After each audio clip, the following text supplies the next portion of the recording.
నమస్తే, welcome to our channel. నేను పద్మిని. ప్రస్తుతంతో పాటు ప్రముఖ ఆధ్యాత్మికవేత్త, దత్త ఉపాసకులు, శ్రీపాద శ్రీవల్లభ దత్తపీఠం వ్యవస్థాపకులు శ్రీమతి లతా దత్త గారు మనతో పాటు ఉన్నారు. మాట్లాడదాం. నమస్తే అక్క. నమస్తే పద్మిని. అక్క, జూన్ 18వ తారీఖున చాలా యోగవంతమైనటువంటి రోజు వస్తోంది, గురు పుష్యమి యోగంతో. సంవత్సరంలో 2-3 పర్యాయాలు మాత్రమే ఇటువంటి యోగవంతమైనటువంటి రోజులు వస్తాయి. మరి ఈ గురు పుష్యమి యోగాన్ని ఎట్లా యూటిలైజ్ చేసుకోవాలి? మీరైతే ఖచ్చితంగా ఈ గురు పుష్యమి అప్పుడే కదా ఈ రింగ్స్ అవి జయించింది, రవి యోగంలో. రవి పుష్యమి యోగం అది కూడా అంతే పవర్ఫుల్ అండ్ సేమ్. సో చెప్పండి, ఎట్లా యూటిలైజ్ చేసుకోవాలి ఈ గురు పుష్యమి యోగం? చాలా చాలా ఆస్పీషియస్ ముహూర్తం అని చెప్పొచ్చు పద్మిని. ఎందుకంటే ఈ గురుపుష్యమి అయిపోయిన తర్వాత నెక్స్ట్ ఇయర్ వరకు వెయిట్ చేయాలి మళ్ళీ మనం గురుపుష్యమి కోసం. లేవు, ఇప్పట్లో లేవు. అయితే మనము బంగారం కొనాలన్నా, పెళ్ళిళ్ళకి ముఖ్యంగా వివాహ ముహూర్తాలు కూడా ఉన్నాయి ఇప్పుడు. పెళ్ళిళ్ళకి మేము బంగారం కొనాలన్నా, వెండి కొనాలన్నా, వస్త్రాలు కొనాలన్నా, లేదా కొత్త వెహికల్ కొనాలన్నా, కార్ కానీ బైక్ కానీ ఇలాంటివి ఏం కొనాలన్నా, కొత్త పుస్తకాలు కొనాలన్నా కూడా ఈ ముహూర్తము అద్భుతమైన ముహూర్తము. ఇంకా ఆ ముహూర్తం ఈ ముహూర్తం అని చూడొద్దు. అవునా? ఇంతకంటే అద్భుతమైన ముహూర్తం ఇంకొకటి ఉండదన్నమాట. అంటే ఇది మాకు సెట్ అవుతుందా, సెట్ కాదు ఇంకా అని పట్టించుకోక, దేనికి ఏ జాతకం వాళ్ళైనా, ఏ నక్షత్రం వాళ్ళైనా కళ్ళు మూసుకొని కొనేసుకోవచ్చు. ఎందుకంటే కింగ్ ఆఫ్ నక్షత్రం నేను ఎప్పుడు చెప్తాను, పుష్యమి ఏంటి, గ్రోత్ని ఇండికేట్ చేస్తుంది, ఎదుగుదల. ఇంకా గురువు అంటే మనకి నాలెడ్జ్, విజ్డము, ప్రాస్పరిటీ, ఇద్దరు కాంబినేషను. అమృత సిద్ధి యోగం వచ్చింది, సర్వార్థ సిద్ధి యోగము, ఇవన్నీ యోగాలతో కలిసి ఉండేటువంటి అద్భుతమైన ముహూర్తం అని చెప్పొచ్చు. ఇక ఆ రోజు గురువుల్ని కలుసుకోవటం కోసము, గురువుల్ని కలిసి గురోపదేశం తీసుకోవడము, లేదా ల్యాండ్ అగ్రిమెంట్ చేసుకోవటము, రియల్ ఎస్టేట్లో ఇన్వెస్ట్ చేయాలనుకున్నా, కొత్త ఇంటికి అడ్వాన్స్ ఇవ్వాలనుకున్నా, పిల్లల్ని కాలేజీలకు పంపించాలన్నా, స్కూళ్ళకి పంపించాలన్నా. ఎందుకంటే జూన్ 18 మళ్ళీ నవమ సంఖ్య, అదే భక్తి సంఖ్య. అండ్ వెరీ వెరీ చాలా ఎంతటి పవర్ఫుల్ అంటే అంతటి పవర్ఫుల్ అనమాట. దీనికి ఇంకో వేరే తిరుగు లేదు పద్మిని. బ్యూటిఫుల్. అలాగే ఆ రోజు మీ గురువుల్ని కలవటానికి వెళ్ళినా, ఎక్కడికి వెళ్ళినా పసుపు రంగు కర్చీఫ్ తీసుకెళ్ళి ఇవ్వండి. ఎల్లో కలర్ కర్చీఫ్ లేదా ఎల్లో కలర్ పుష్పాలు. మ్యాంగోస్ వస్తున్నాయి ఇప్పుడు, మ్యాంగోస్. అలాగే దేవాలయాల్లో కానీ ఎక్కడైనా కూడా అనార్థులకు కానీ ఎల్లో ఫ్రూట్స్ డొనేట్ చేయండి. బనానాస్ కానీ, మ్యాంగోస్ కానీ. ఎందుకంటే మనం చేసే చిన్న చారిటీ అయినా మల్టిపుల్ టైమ్స్ ఫలితం వస్తుంది. ఆ రోజు ఏం చేసినా కూడా మల్టిపుల్ టైమ్స్ అవుతుంది అనమాట. Add on. బట్టలు కూడా మరి పెట్టచ్చు గురువులకి. పసుపు రంగు వస్త్రాలు ఇవ్వచ్చు, లేదా ఏదైనా పసుపు రంగు పుష్పాలు, పసుపు రంగు ఫ్రూట్స్. అలాగే మీరు ఒక పసుపు రంగు క్లాత్ తీసుకొని 7 గోమతి చక్రాలు, 8 లక్ష్మీ గవ్వలు ఆ పసుపు రంగు వస్త్రంలో కొద్దిగా పచ్చకర్పూరం వేసి భగవంతుడి దగ్గర, గురువు దగ్గర పెట్టుకొని తర్వాత మీ లాకర్లో పెట్టుకోండి.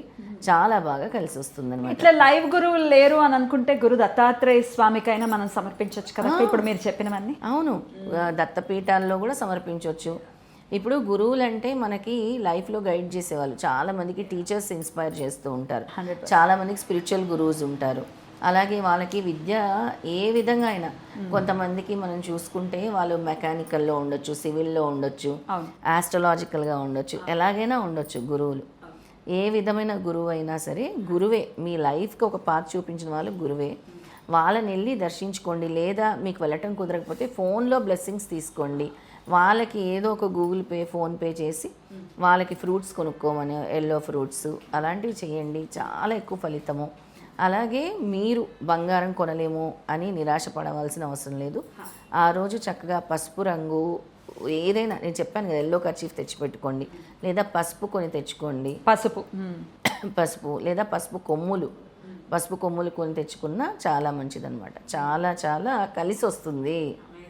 నవగ్రహాల్లో గురుగ్రహానికైనా ఈ పసుపు కొమ్ములు అలా మాల కింద వేయచ్చా అక్క? వేయొచ్చు. 54 పసుపు కొమ్ముల్ని చక్కగా మాల కింద కట్టి, మనం ఎలాగైతే ఇప్పుడు గురువుకి మనము ఈ కాబూలి శనగలు దండ ఎలా అయితే గుచ్చుతామో, అలాగే ఈ పసుపు కొమ్ములతో దండ వేసినా కూడా గురువు అనుగ్రహం వెంటనే లభిస్తుంది. ఎందుకంటే నేను అనగాస్వామి, అనగాలక్ష్మి పూజ చేసేటప్పుడు స్వామికి పసుపుతో చేయిస్తాను, అమ్మవారికి కుంకుమతో చేయిస్తాను అర్చన. ఆ రోజు అనగాస్వామి, అనగాలక్ష్మి అష్టోత్తరం చదువుకోండి ఇంట్లో. నేను చెప్పిన ఈ చిన్నది గోమతి చక్రాలు, లక్ష్మీ గమలు తీసుకొచ్చి పెట్టుకొని తర్వాత లాకర్లో పెట్టుకోండి. మీకు సక్సెస్ అనేది వస్తుంది. అమేజింగ్. ఆ సక్సెస్ కోసం ఎదురు చూస్తూ ఉంటాం కదా, అలాంటి సక్సెస్ వస్తుందన్నమాట. రైట్. అయితే సక్సెస్ అంటే నాకు గుర్తొచ్చింది, మీరు జనాల్లోకి బాగా సక్సెస్ఫుల్గా వెళ్ళింది సిద్ధమంగళ స్తోత్రంతో. అవును, ఖచ్చితంగా కదా. అసలు మన ఫస్ట్ వీడియో కూడా అదే. అవును, ఇఫ్ యూ రిమెంబర్. ఎస్, అది ఎందుకు మర్చిపోతాం. అసలు సిద్ధమంగళ స్తోత్రమే నన్ను నిలబెట్టింది. నాకు వాక్స్థితి వాక్చాతుర్యం పీఠం రావటానికి కారణమే సిద్ధమంగళ స్తోత్రం. నేను ఈ విధంగా ఇక్కడ కూర్చున్నాను చెప్తున్నానంటే దానికి దత్తాత్రేయ స్వామి ఈ స్తోత్రం ద్వారా నన్ను ఇక్కడ కూర్చోబెట్టారు. ఖచ్చితంగా. ఎందుకంటే ఫస్ట్ టైం నాకు ఇంకా గుర్తుంది 4 years బ్యాక్ అనుకుంటా. 4 years బ్యాక్. అవును.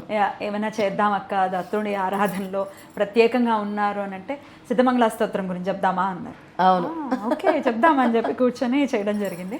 సరే, ఇట్లా యోగవంతమైనటువంటి రోజుల్లో సిద్ధమంగళ స్తోత్రాన్ని జపించడం ఎటువంటి ఫలితాన్ని ఇస్తుంది? అద్భుతమైన ఫలితాలను ఇస్తుంది. ఎందుకంటే మామూలుగా ఒక్కసారి సిద్ధమంగళ స్తోత్రం చదివితేనే స్వామి చెప్పారు, నాయనలారా పరమ పవిత్రమైన ఈ సిద్ధమంగళ స్తోత్రం పఠించిన ఎడల అనగాష్టమి వ్రతము చేసి సహస్ర సద్బ్రాహ్మణులకు భోజనం పెట్టిన ఫలం లభించును.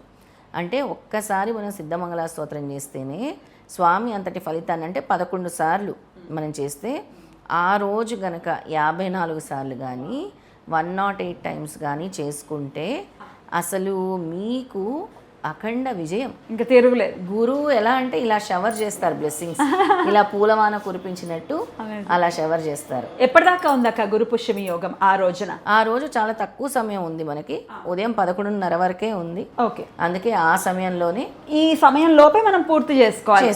ఆరాధన అయితే ఏంటి, ఇప్పుడు సిద్ధమంగళ స్తోత్రం ఏదైనా కూడా. ఓకే. ఒకవేళ ఆ ముహూర్తంలో మొదలు పెడితే సాయంత్రం వరకు కూడా మీరు చదువుకోవచ్చు. అలా ఏమీ తప్పులేదు. స్టార్ట్ చేయడమే ఇంపార్టెంట్. ఎలా అవుతుంది, నాకు 54 సార్లు అవుతుందా లేదా, 108 సార్లు అవుతుందా లేదా కాదు. ఆ రోజు మనం లైవ్ ఇద్దాం పద్మిని. తప్పకుండా లైవ్ ఉంటుంది సిద్ధమంగళ స్తోత్రం. మనతో పాటు అందరూ ఆ లైవ్లో సిద్ధమంగళ స్తోత్రం పారాయణం చేశాము, మేము కూడా మీతో పాటు 11 సార్లు చదివాము సిద్ధమంగళ స్తోత్రం అని మనకు కమెంట్ చేస్తే అలాగే వాళ్ళకి గురువు అనుగ్రహం సంపూర్ణంగా ఉంటుంది. 11 times చదవటానికి ఇంచుమించుగా 20 minutes పడుతుంది. అంతే కదా. అంతే. సో ఆల్మోస్ట్ మనకి సూర్యోదయం నుంచి 11:30 వరకు ఉంది యోగం. ఉంది. 54 సార్లు ఈజీగా అయిపోతుంది. ఇంకా సామూహికంగా సమిష్టిగా గనక చేశారంటే, సామూహికంగా అదే లెక్కన 5 ఉన్నాం అక్క, అలా చేసుకోవచ్చు. 5 సార్లు చదివితే 25 సార్లు చదివినట్టు, 10 సార్లు చదివితే 50 సార్లు చదివినట్టు, 11 సార్లు చదివితే అలా 20 సార్లు చదివితే 108 సార్లు అయిపోతుంది కదా. 22 సార్లు చదివితే 108 సార్లు అయిపోతుంది. అందరూ కలిసి కూడా హాయిగా చేసుకోవచ్చు. ఆ సమిష్టి సాధనే స్వామికి ఇష్టం కాబట్టి ఆ రోజు అందరు ఎవరి ఇళ్లలో వాళ్ళు ఒక సమయం మనం పెడదాం పద్మిని. ఉదయం 10 నుంచి 11:30 సమయంలో అందరూ చదవండి సిద్ధమంగళ స్తోత్రం. ఆ సమయంలో మాకు కమెంట్స్ పెట్టండి. మీ పనంతా చేసేసుకోండి. 10 to 11:30 వరకు ముహూర్తం ఉంది కాబట్టి మీ ఇళ్లలోనో లేదో దేవాలయాల్లో పీఠాల్లో, లేదా మన దత్తపీఠంకి రావాల్సిన వాళ్ళు హైదరాబాద్లో ఉండే వాళ్ళు రావచ్చు, లేదా ఎవరింట్లో వాళ్ళు కూర్చొని మీ పూజ గదిలో స్వామి ముందు కూర్చొని చదివి మాకు కమెంట్ చేయండి. అయితే ఇప్పుడు మనం పాడేద్దామా సిద్ధమంగళ? తప్పకుండా పద్మిని. సిద్ధమంగళ స్తోత్రం అలాగే నామజపం కూడా చెప్తాను. ఆ 2 నామస్మరణ కూడా భజన లాగా చేసుకోవచ్చు. అలాగే అక్క. ముందు ఏం చేద్దాం? ముందు సిద్ధమంగళ స్తోత్రం చేసేద్దాం. శ్రీపాదరాజం శరణం ప్రపద్యే, శ్రీదత్తరాజం శరణం ప్రపద్యే. సిద్ధమంగళ స్తోత్రం. శ్రీమదనంత శ్రీ విభూషిత అప్పల లక్ష్మీ నరసింహరాజా, జయ విజయీ భవ దిగ్విజయీ భవ, శ్రీమదఖండ శ్రీ విజయీ భవ. శ్రీ విద్యాధరి రాధ సురేఖ శ్రీరాకీధర శ్రీపాద, జయ విజయీ భవ దిగ్విజయీ భవ, శ్రీమదఖండ శ్రీ విజయీ భవ. మాతా సుమతి వాత్సల్యామృత పరిపోషిత జయ శ్రీపాద, జయ విజయీ భవ దిగ్విజయీ భవ, శ్రీమదఖండ శ్రీ విజయీ భవ. సత్య ఋషీశ్వర దుహితానందన బాపనార్యనుత శ్రీచరణ, జయ విజయీ భవ దిగ్విజయీ భవ, శ్రీమదఖండ శ్రీ విజయీ భవ. సవితృకాటక చయన పుణ్యఫల భరద్వాజ ఋషి గోత్ర సంభవ, జయ విజయీ భవ దిగ్విజయీ భవ, శ్రీమదఖండ శ్రీ విజయీ భవ.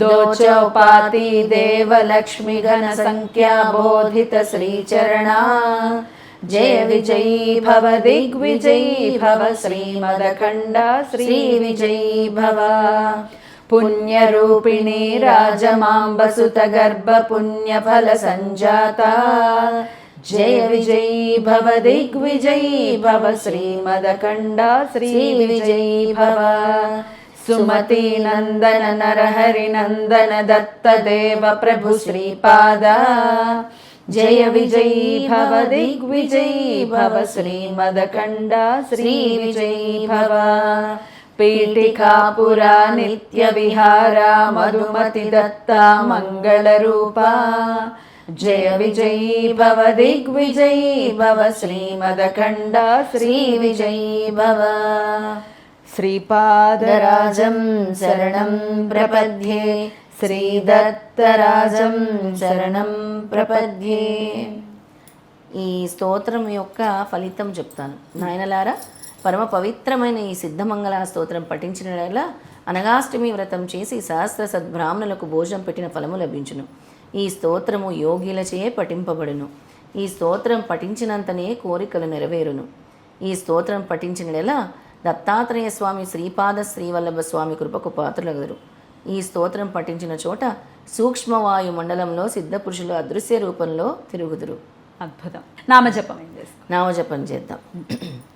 దిగంబర దిగంబర శ్రీపాదవల్లభ దిగంబర దిగంబర దిగంబర శ్రీపాదవల్లభ దిగంబర బ్రహ్మా విష్ణు మహేశ్వర శ్రీపాదవల్లభ దిగంబర బ్రహ్మా విష్ణు మహేశ్వర శ్రీపాదవల్లభ దిగంబర దిగంబర దిగంబర శ్రీపాదవల్లభ దిగంబర దిగంబర దిగంబర శ్రీపాదవల్లభ దిగంబర దత్త దిగంబర దత్త దిగంబర శ్రీపాదవల్లభ దిగంబర దత్త దిగంబర దత్త దిగంబర శ్రీపాదవల్లభ దిగంబర. ఇలా నామస్మరణ చేస్తే ఇదే కంటిన్యూ చేస్తే చాలా మంచిది. ఈ విధంగా మీరు ఓ 10 నిమిషాలు చేయగలరా, 20 నిమిషాలు చేయగలరా, ఒక గంట సేపు చేయగలరా. ఈ నామస్మరణ ఏంటంటే మనని భవబంధాలని అంటే ఈ సంసార సాగరంలో నుంచి తరింపజేస్తుంది, మనశ్శాంతి ఇస్తుంది, ఆనందాన్ని ఇస్తుంది, నీకు మార్గాన్ని సూచిస్తుంది. సిద్ధమంగళ స్తోత్రం కానీ ఇప్పుడు మీరు చెప్పిన ఈ నామజపం కానీ ఇప్పుడు పెద్దవాళ్ళు ఉన్నారు, కింద కూర్చోలేము, లేకపోతే దేవుడి గదిలో కూర్చునే పరిస్థితి లేదు, మేము ఇట్లా హాల్లోనో కుర్చీల్లో కూర్చుని చదువుకోవచ్చా అని అడిగే వాళ్ళు ఉంటారు. ఖచ్చితంగా చదువుకోవచ్చు. స్వామి ఒక్కటే చెప్తారు, నీ సోల్ అనేది ఎప్పుడు నా గురించి తాపత్రయపడుతుందో దాన్నే నేను చూస్తాను. నువ్వు అక్కడ కూర్చున్నావు ఇక్కడ కూర్చున్నావు అని కాదు. నీ మనసు ఎల్లవేళలా నాతో అంటే నా నామస్మరాన్ని కోరుకుంటుంది, నన్నే నువ్వు నిలుపుకున్నావు అని అంటే అంతకు మించి ఏమీ లేదు పద్మిని. వాళ్ళు మంచం మీద కూర్చొని కూడా పడుకొని కూడా చేసుకోవచ్చు. ఎందుకంటే రోజు రాత్రి పడుకునే ముందు చదువుకోవచ్చు అని చెప్తా ఉంటారు కదా. హ్యాపీగా చదువుకోవచ్చు. మనకి శాస్త్రం ఏం చెప్తుందంటే మనము రాత్రి పడుకునేటప్పుడు చదువుకొని పడుకోవటం వల్ల మనం ఒక ధ్యాన అవస్థలోకి వెళ్ళిపోతాం. అంటే మన మనసు ఆయన మీద లగ్నం అవుతుంది అనమాట.